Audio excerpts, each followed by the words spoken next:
Good afternoon, everyone. This is Celia Lacayo again with LA Social Science, Associate Director of Community Engagement, and I teach in the Chicana Studies, Central American Studies, and African American Studies Department. And we're continuing our wonderful book series. And today we have Kay Young Park in the UCLA Anthropology and Asian American Studies Department. And she has an amazing, really relevant critical book for all of us to read entitled LA Rising, Korean Relations with Blacks and Latinos After Civil Unrest, and definitely something that everybody should pick up. Kay Young, how are you today? Yeah, I'm fine. Thank you. Well, let's get underway. So tell us, what is the main argument and contribution of this book? In this book, LA Rising, Koreans' Relations with Blacks and Latinos After Civil Unrest, I am dealing with ethnic tension, such as Black Korean and also Latino Korean relations, and also 1992 Los Angeles civil unrest. And I conceptualize Black Korean and Latino Korean relations as racialized and classed and cultural conflict. And also, I assume that I start with their racial minorities, their different access to US racial hegemony, capitalism, and national identity or symbolic integrations. So because, different racial minorities have been racialized in a different way, related in different ways. So there are different access to in a way, inequalities is impacting on these minorities in a different way. And then also, secondly, further impacting on their inter-minority relationship. So I think that is how, and I think when I say their different access to US racial hegemony and capitalism and national identity, I would say that for instance, at the criminal justice system, how, Korean grocer received kind of racialized Asian American sentence, not a Black sentence, nor a white sentence. So I look at construction of white racism at media, criminal justice system, court, educational settings, and also financial institutions.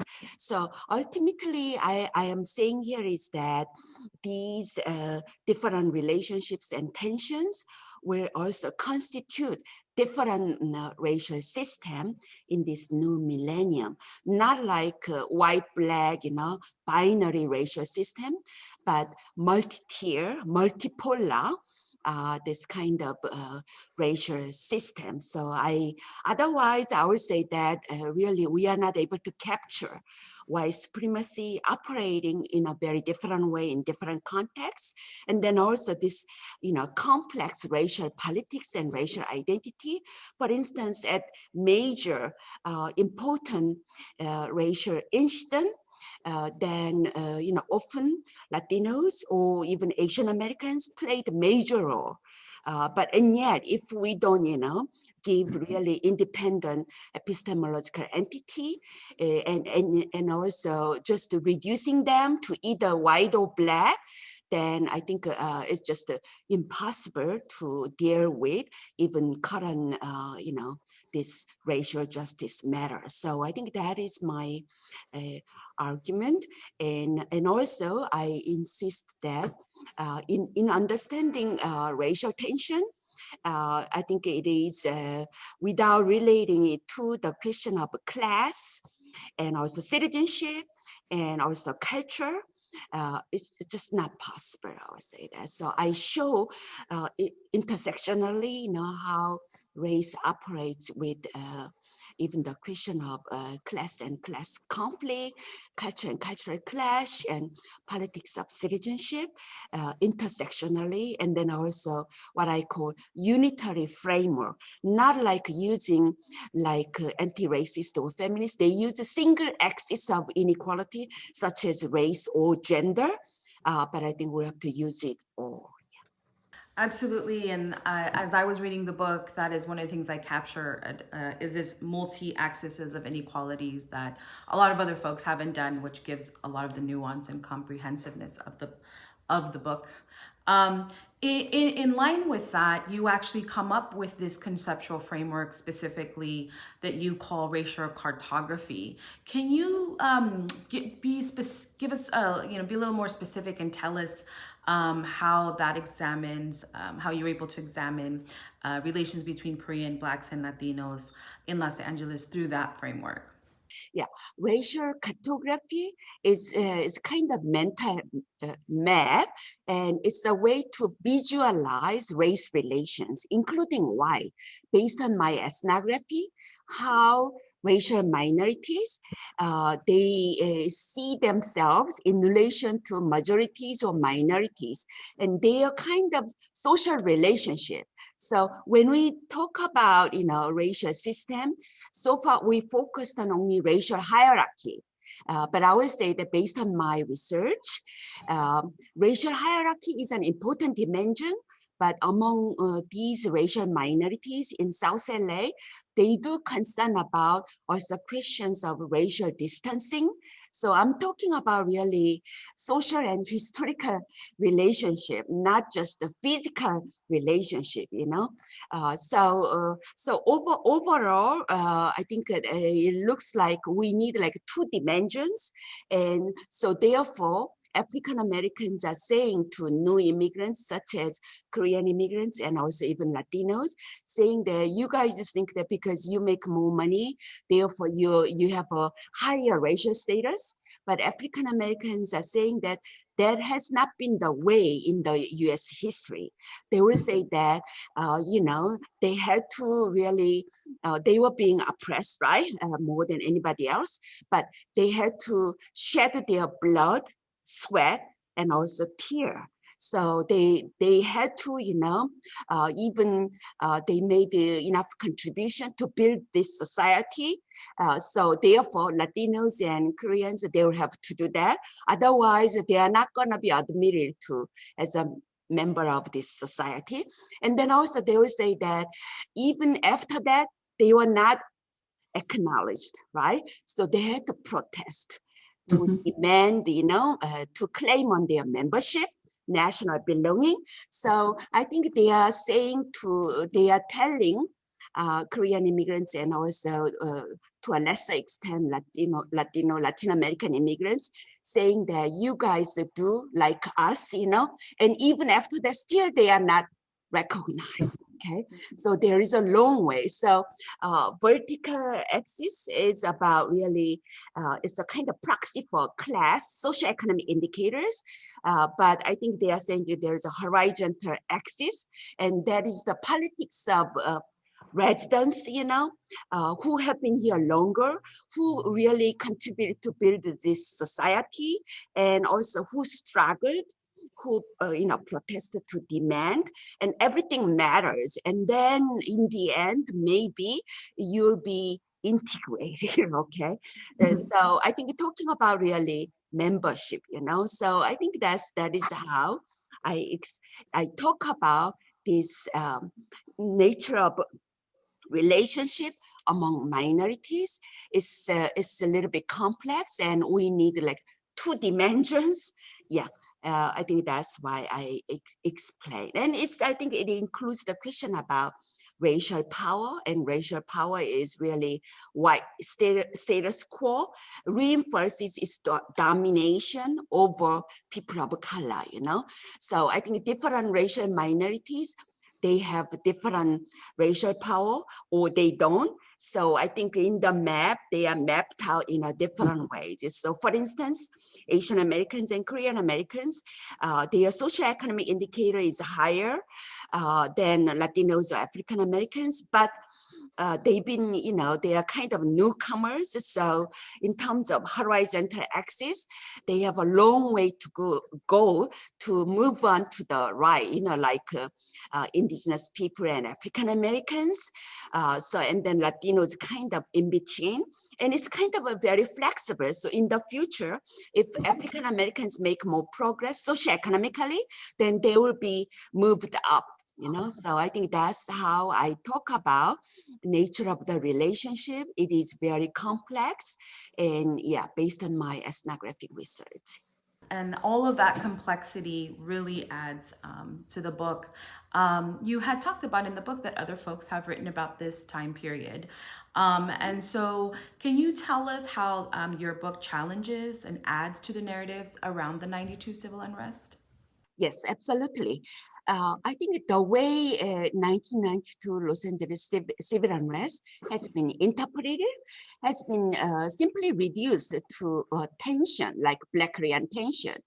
And I would say here that that doesn't explain why more Latinos were arrested for participating in the unrest, and also Latinos played very complex and contradictory role, because more of them, they were arrested for participating in the riot. At the same time, Latino-owned businesses were also looted, So in that case, you can't say it is a matter of, whatever, anti-Latino racism, you see, by Latino looters. So I think I'm bringing up Latinos as major players, and then also Latino-Korean relations, because when you look at Koreatown, the looters were not all from South LA, and actually significant number of them, they are from Koreatown and they were Latinos. So I examined the Latino-Korean relations very carefully. And then also, some scholars attribute to this Black Korean tension, such as Korean Grosso Do and African-American teenager Harlins, the kind of incident. But I think I will say that we all know that it was really started not after Korean Grosso received their sentence. It was after white police officers, they received a non-guilty verdict. Riot has started. So I think we kind of, erased, okay, here white racism, So I would say that, and then for instance, my Latino interviewees, they will say that if Latinos participated, that has nothing to do with Black Korean tension. Also, they will say they didn't have much to do with the Rodney King beating either. But Latinos are saying that they were probably standing up against racism and capitalism because they think that they were at the bottom of the hierarchy, and yet they were not given any, equal treatment or respect. So I think it was really what happened in 1992 was very complex. I would say that, yeah.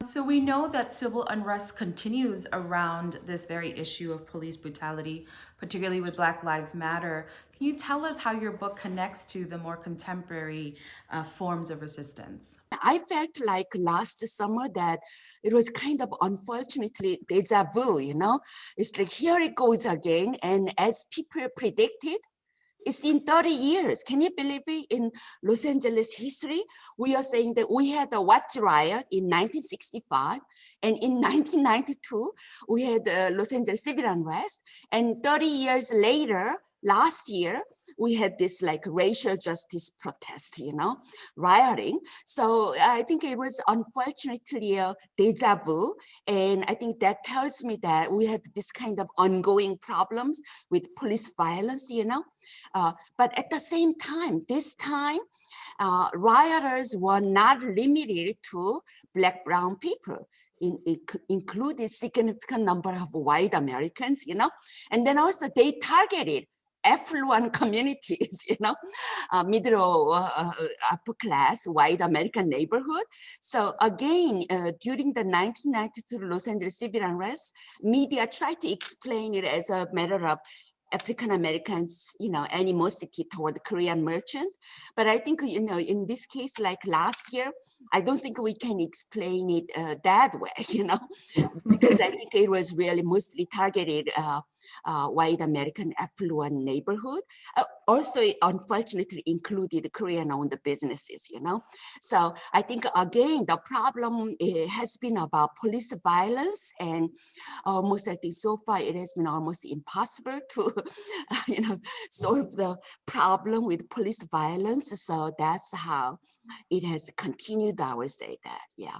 But I think there are even, there are Korean Americans who joined Black Lives Matter, you know, rally in downtown, and then they were welcome, and it kind of, it was very encouraging young Korean Americans to be able to talk about, you know, racism and racial justice matter, that before then they were not, they didn't feel they were allowed to, but so I think, you know, it worked out in various ways, I was thinking. Absolutely.